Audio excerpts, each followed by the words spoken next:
All right, welcome back. We're talking about taxes this morning because we are officially less than 1 month away from the IRS deadline to file. And most taxpayers who file electronically, they receive their refunds within 21 days or so. But families who claim certain credits for the 2023 tax year, they could have to wait a bit longer. Joining us this morning is local financial professional Stewart Fields from Open Air Advisors to share more about these potential delays and what you can expect this tax season. Good morning, Stewart. Good morning, Matt. How are you? I'm great, man. So like we just said, there's some differences in when people may get their refunds after filing. Can you just walk us through what a normal easy file is? And then obviously folks, like you said, who have these credits that maybe may take a little bit longer. You're exactly right. You really need to be careful about which credits you're filing for. If you're filing the earned income tax credit or the additional child tax credit, that could delay your return for several weeks. By law, the IRS actually can't begin processing these returns until mid-February. So it's most likely going to be late February, early March for those filers. But again, most people do get them within about 21 days. So that's pretty quick.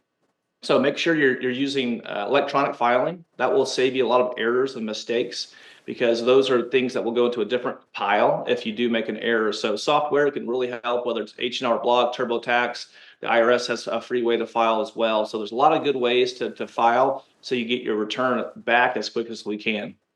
So we talk about e-filing online. Is there anything else that people can do to speed up their refund process? I would avoid paper. Basically, paper returns can really slow things down. I know a lot of people are old school. So basically avoid paper. The other thing too to be aware of kind of going into return season in refund season is that the returns you get this year, excitingly enough, might be a little larger than last year. Last year, a lot of the COVID era policies expired, which resulted in a lot of people getting a lesser refund. But this year, the opposite may be true.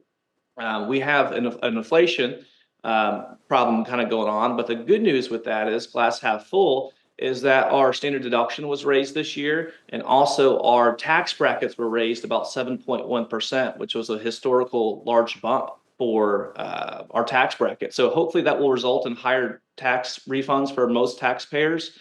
The average payer right now is receiving about $3,200, which is up about 5.1% since last year.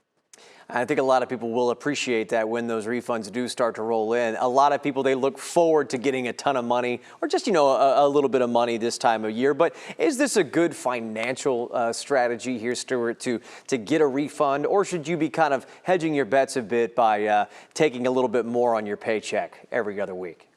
My opinion is not the best strategy. And the reason why is that if you think about it, when you're getting a refund, this is actually just getting your own money back. I remember my first job, the first couple of years, getting excited that you're getting a couple $1,000s. You may have the tendency to go buy something that you normally wouldn't because you think it's a bonus. But in fact, this is your money. You've given the IRS a tax-free loan over the last year. So you're getting that money back. So how we work with our clients is we want to make sure that our clients aren't getting a huge refund.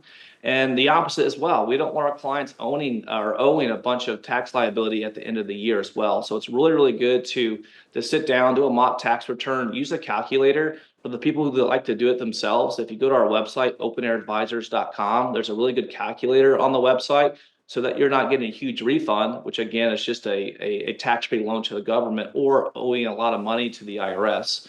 A lot of people are doing Roth conversions right now for good reasons, but a lot of people are owing a lot more money because of these conversions or getting hit with a under withholding penalty. So it's really good to sit down with a tax professional or your advisor to really make sure that we're not owing or getting a big refund late in the year.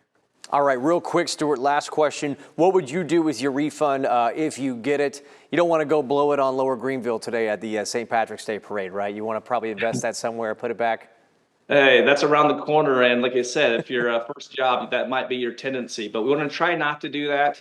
What we're going to try to do is if you do have credit card debt, 10%, 15%, 20% interest is just way too much. That's harming your long-term financial plans.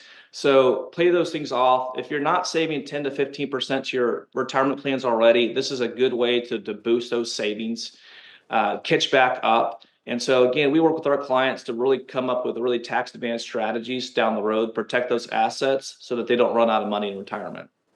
All right, Stewart, thank you so much for joining us this morning, talking taxes a little bit, and thank you so much for sharing your insight with us in the little time that we have.